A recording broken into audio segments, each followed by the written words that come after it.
Je viens tout juste d'aller voir Supergirl et ma première réaction en sortant du film, ça a été beaucoup de questionnements en fait. Beaucoup de questionnements par rapport aux critiques que j'avais vues juste avant d'aller voir le film et finalement le film que j'ai eu sous les yeux et que j'ai vu. Vraiment, du coup là je suis un petit peu désorienté, je ne comprends pas un tel bashing. Et encore là je suis gentil, je dis bashing, mais en fait c'est un shitstorm terrible sur le film.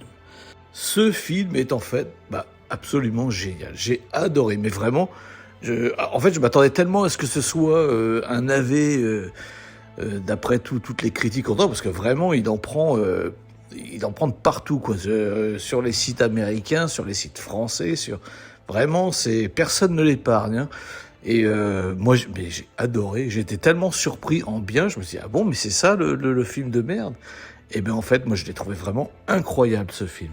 Que ce soit au niveau de la réalisation, que ce soit au niveau des acteurs, actrices, le scénario, il est simple, certes, mais efficace.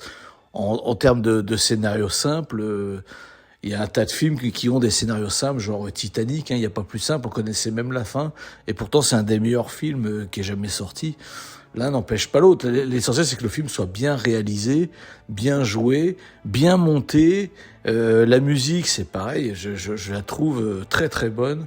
On va faire un petit point là-dessus, mais avant, j'aimerais bien revenir sur le Superman de l'année dernière, parce que je pense qu'il a joué un rôle assez important sur l'échec de ce film, parce que pour l'instant, c'est vraiment un échec. J'espère, moi, qu'il va remonter, parce que très franchement, il mériterait de faire plus d'entrées. Entre le Superman de l'année dernière et celui-là, franchement, je le trouve mais 100 fois mieux. Le Superman de l'année dernière m'avait grandement déçu, mais là, ce Supergirl, il m'a réconcilié là du coup avec la nouvelle franchise d'ici sous le règne de James Gunn. Déjà, moi, je tiens à dire que avec les anciens films, l'ancien DC Universe comme on l'appelle, moi j'aimais bien globalement les films. Je les ai pas tous vus, j'ai pas vu je crois Black Adam et peut-être un ou deux autres, je sais plus. Mais d'une manière générale, j'avais bien aimé les films. Le Aquaman 2 était plutôt décevant. Mais les autres, surtout mon préféré, et peut-être même mon préféré de tous les films de super-héros, c'était le Superman versus Batman, là, qui était absolument incroyable. Et qui pourtant, à l'époque, avait vraiment subi, mais vraiment aussi, un bashing avec le fameux Martha. Moi, je discutais avec des copains et tout ça, ils ne savaient argumenter qu'à travers le Martha, comme si ça gâchait le film, alors que je ne trouve pas du tout. Et maintenant, tout le monde pleure la suite et le Snyder Universe, comme ils l'appellent. Mais en fait, voilà, c'est aussi parce que les films se font bâcher. D'ailleurs, d'une manière générale, les films d'ici se font vachement plus bâcher, je trouve, que les films Marvel, alors que ils sont pas aussi mauvais. Je trouve qu'ils prennent cher pour pas grand chose. Ils ne méritent pas autant de bashing. Donc moi, à la base, écoutez, c'était fini, hein. Ça, c'est le choix de Warner, James Gunn et tout ça. Il y a un moment, peut-être que c'était une bonne idée. Donc moi, je me réjouissais quand même un petit peu de tourner la page et d'accueillir James Gunn aux commandes. J'avais adoré Les Gardiens de la Galaxie, j'avais adoré Suicide Squad. Et j'attendais vraiment déjà Superman, c'est mon personnage de comics préféré. Et vraiment, j'attendais de voir ce que ça donne. En même temps, j'avais espéré qu'il fasse pas un Gardien de la Galaxie bis avec Superman. Et malheureusement, c'est ce qu'on a eu. C'est pour ça que moi, j'ai pas trop aimé. Et je trouve que vraiment, le problème principal de ce Superman de James Gunn, là où j'ai été déçu, c'est que les personnages, quasiment tous, mais du coup là où c'est impardonnable, c'est Superman et Lex Luthor, ils ont un âge mental de 12 ans en fait, et que ce soit dans les dialogues, dans leurs réactions, c'est vraiment, je pense qu'il a dû vouloir cibler les teenagers absolument, mais quand t'écoutes les dialogues et tout, mais moi j'en aurais pleuré en sortant du film, quoi. C'était navrant, mais vraiment ce sont des personnages débiles. Superman, c'est exactement le personnage qu'il y avait dans Les Gardiens de la Galaxie 3, avec un skin différent, tu sais. Adam Warlock, c'est Adam Warlock avec un skin avec un skin de Superman en fait.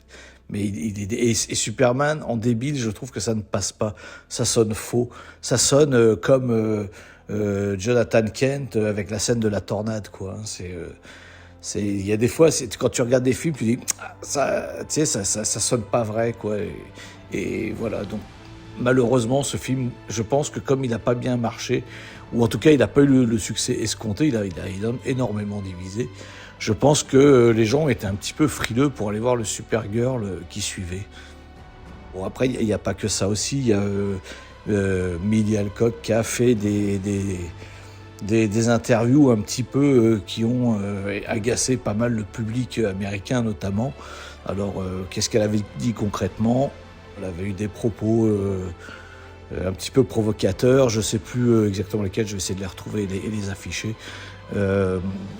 Ça, forcément, ça plaît pas non plus. Ça, si tu te mets le public à dos à les insulter, il y avait déjà des expériences comme ça antérieures avec le Blanche-Neige, avec, je sais plus, en ce moment, c'est vraiment pas de bon ton d'insulter le public qui doit venir te voir. Hein. C'est comme si tu ouvres un restaurant et que tu dis, les bandes de connards, vous venez manger chez moi.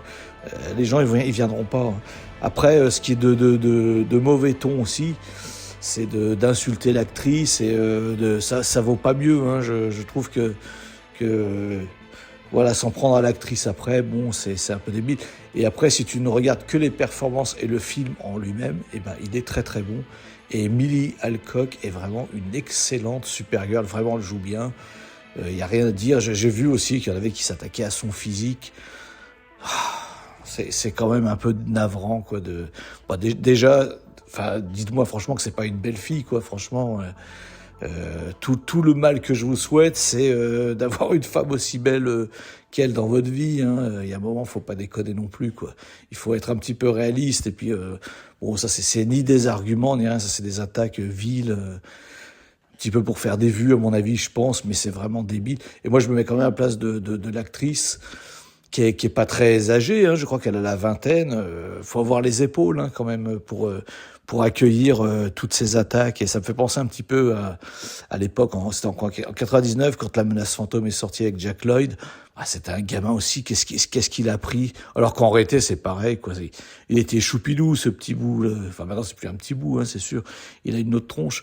Mais je pense qu'il faut quand même avoir les épaules solides et faut quand même prendre la mesure des mots qu'on envoie, parce que même si on croit que c'est du virtuel et que ça compte pas, ça compte. Les gens voient les messages et voilà, il faut.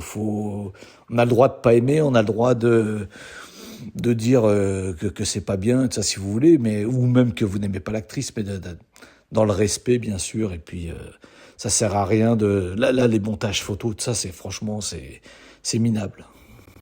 Ce que j'ai aimé aussi dans le film, c'est le thème de Supergirl. Alors, j'ai pas fait attention à toute l'OST du film. Moi, je n'ai écouté, réécouté que le thème de Supergirl, vraiment pour me faire une idée. Et je le trouve absolument somptueux. Je le passe là un petit peu derrière. Alors, pas trop fort, parce que sinon, on se fait couper la vidéo et c'est assez rageant. Donc j'essaie de la passer un petit peu en douce, mais le thème musical est absolument splendide. Il est un peu à l'image du personnage, tu sais, à revenir sur les notes, tu sais, un petit peu comme si c'était une feuille qui volait au gré du vent, et d'un coup, qui prend son envol.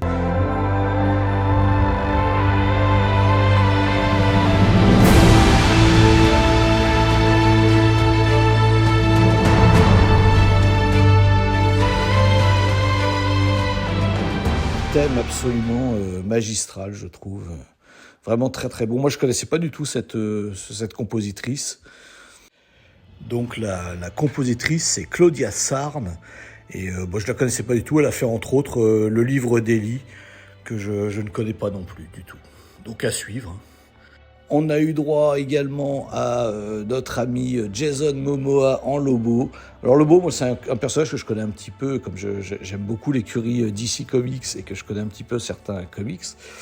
Et Lobo, je trouve que ça lui va très très bien. De toute façon, Jason Momoa, dans ses films, quel qu'il soit, tu vois que c'est un mec qui s'éclate, quoi. Lui, il kiffe sa vie, quoi. Ça se ressent en fait à l'écran. Il s'éclate, il s'amuse comme un gamin. Et je trouve que ça fonctionne bien. Donc Lobo, c'est un personnage qu'on voit dans quelques scènes. Il intervient et ça fait plaisir de le voir pour la première fois. Et bon, comme ça, en même temps, ça place un petit peu le personnage. Et ça peut-être, ça ouvre quelques portes pour l'avenir. Peut-être même qu'il y aura un film Lobo solo, qui sait. Bon, d'une manière générale, ce film, moi, j'ai trouvé qu'il était quand même excellent. En fait, qu'est-ce que c'est Supergirl? C'est un road movie, hein, tout simplement. J'avais peur qu'il y ait encore un film qui fasse écho aux Gardiens de la Galaxie, comme on a eu avec Suicide Squad. Même Superman, hein, il a plus un côté Gardien de la Galaxie que Superman. Et là, avec ce Supergirl, d'ailleurs, ça aurait plus collé par rapport au lore de Supergirl, puisque c'est sur d'autres planètes. Là, c'est vraiment un road trip où elle va aller de planète en planète, avec un binôme avec un autre personnage féminin. Elles ont toutes les deux un objectif différent, mais qui se rejoint avec le même bad guys, quoi, si on veut. Donc, ouais, moi j'ai entendu dire que le scénario est simple, et oui, il est simple. Mais il est simple, comme par exemple le troisième Wolverine, où il avait aussi son road trip avec la gamine, là. C'est du même acabit, en fait. Sauf que là, c'est dans un monde de science-fiction. Elle va de planète en planète. Alors, je trouve que c'est très habile aussi d'avoir utilisé les différentes couleurs de soleil pour la mettre en position de force, de faiblesse. Il y a d'autres stratégies scénaristiques aussi qui sont utilisées. C'est plutôt habile, je trouve, parce que, écoute, faut au moins, faut leur accorder quand même qu'ils ont mis Supergirl dans des moments de difficulté. Un personnage, par exemple, l'erreur qu'ils faisaient dans les derniers films Star Wars à créer, c'est qu'elle était invincible, il lui arrivait jamais rien, et tu ne peux pas créer de peur, donc d'attachement et de compassion à un personnage comme ça. Et là, Supergirl, des fois, elle est en difficulté, des fois tout ne se passe pas aussi bien qu'elle l'aurait voulu. Il y a des petites surprises scénaristiques. Il y a aussi beaucoup de... Je trouve qu'ils ont été assez intelligents et innovants dans certaines scènes de combat. Alors je vais pas trop spoiler pour ceux qui voudraient quand même aller voir le film, mais il y a des scènes où ils vont utiliser des objets de téléportation et il va y avoir un combat comme ça dans un environnement assez serré, par exemple. Et voilà, je trouve que c'est assez innovant. Je trouve que il est assez original, ce film. Il passe très très bien au niveau du rythme. Il est fluide. Tu te laisses embarquer dans leur road trip et les personnages sont très intéressants. Les acteurs, actrices sont très bons. Emilia Clarke, malgré les critiques qu'elle subit, je trouve qu'elle est exceptionnelle en Supergirl. Donc voilà, effectivement, c'est vrai que j'ai été assez surpris des différences qu'il y avait entre toutes les mauvaises critiques, ou moi franchement, mais j'avais envie de le voir parce que j'adore les personnages de DC Comics, j'adore le personnage de Supergirl, finalement on le connaît pas tant que ça en France, c'est surtout la culture américaine, hein, les comics. Nous maintenant on en trouve pas mal depuis les films Marvel, mais Supergirl, c'est pas le personnage qu'on connaît le mieux, et j'avais hâte de le découvrir. Elle est très bien écrite, on voit des flashbacks un petit peu sur son passé. Donc moi, je trouve que la relation est top. Le découpage, tout ça qu'ils ont fait dans le film est très propre. Moi, j'ai accroché du début à la fin. Franchement, tu es pris dans l'histoire et c'est drôle, ils sont attachants, ils sont pas invulnérables. Comme ils amènent le personnage, c'est très intéressant. Donc c'est vrai que quand tu vois toutes les mauvaises critiques qu'il y a à côté, t'es un peu déconcerté en sortant de film, tu dis mince. Donc moi je vous suggère très fortement de ne pas ni m'écouter, ni ne me croire sur parole, mais ni ne croire les autres et de vous faire votre propre avis finalement. C'est comme la musique où j'ai envie de dire que les gens elle était insipide et qui ne se souvenaient pas du thème. Je l'ai mis sur cette vidéo. À vous de vous faire votre avis, ou même tu peux regarder sur YouTube, tu tapes le thème de Supergirl, tu l'auras, tu te fais ton propre avis et puis tu vois si c'est vraiment de la merde comme les gens le disent. Tu vas voir le film, puis tu vois si c'est vraiment de la merde ou si effectivement le film est génial, et moi je trouve qu'il est génial. Après, j'ai pas trop envie non plus de rentrer dans cette polémique de les hommes sont des machos, c'est pour ça qu'ils vont pas le voir. Moi, à ma séance, personnellement, il y avait à peu près, alors à la louche, hein, c'est en voyant les entrées, les sorties, il y avait à peu près 80% d'hommes, que ce soit des papas qui amenaient leurs garçons, ou des mecs qui venaient tout seuls comme moi parce qu'on kiffe les films de super-héros, et que J'aime bien DC, j'aime bien, donc je voulais voir. Et ben il y avait aussi des mamans avec leurs filles, il y avait des mamans de toutes seules, il y avait même des mamies toutes seules. En fait, c'était assez large, quoi. C'était un public assez large, mais clairement avec une dominance masculine. Donc c'est pour ça que moi, le phénomène de dire que les gens sont des machos, ça, je n'y adhère pas du tout. Moi, j'adhère pas du tout à ça, parce que je ne l'observe pas, en fait, de mes yeux. Donc c'est pareil, je crois pas tout ça. Et je pense que les gens aiment bien...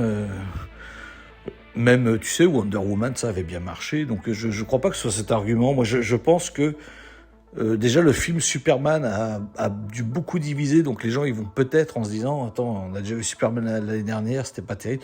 Je pense qu'en fait il subit un petit peu le fait que le Superman l'année dernière a déçu. Mais bon, après puis oui, puis les insultes, tout ça, c'est sûr que ça n'a pas aidé. Est-ce que c'est pas un boycott un peu politique? Ça, j'en sais rien. Je peux pas répondre à la place des gens. En tout cas, le film est en lui-même, si tu fais fi un petit peu de tout ce qu'il y a eu en mauvaise publicité, bah, il est très, très, enfin, de mon point de vue, moi, j'ai adoré, il est très bon, et il mérite clairement pas de se faire bâcher, il mérite pas de faire un beat, ce film.